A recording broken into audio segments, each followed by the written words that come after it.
Is it ever appropriate to accept friendship from someone that you've been in a romantic relationship with? This question I'm going to answer right now because I think a lot of people get hung up on this because when I used to talk about attachment styles, ad nauseum, we talked a lot about dismissive avoidance, and when you're dealing with a dismissive person or a person that has an attachment style, how to handle that if you guys go through a breakup.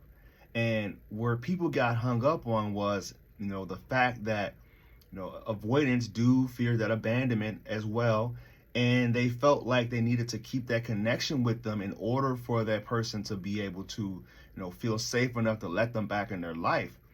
But when you don't know anything about attachment styles, or if you don't know what that person has, what type of attachment style that person has, what you don't want to do is to get yourself in a situation that you can't get out of. You don't want to put yourself in this area that there's a glass ceiling there, right? There's no getting out of that. So I have a question here.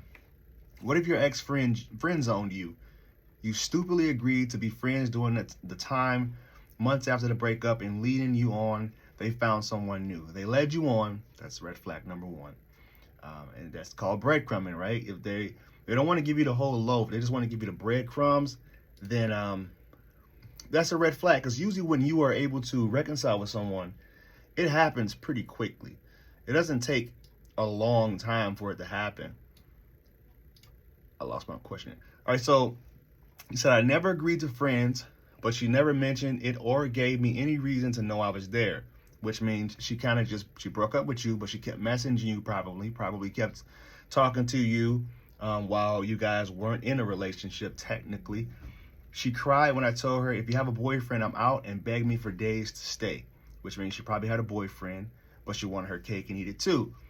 2 months, no contact. If she sees me as a friend, I think there's no way out. And you're right. You've been doing your homework. You most likely won't get out of that friend zone. And what she's doing is she's trying to wean herself off of that connection that she had with you until she finds someone else that she can take over the reins as far as her romantic life.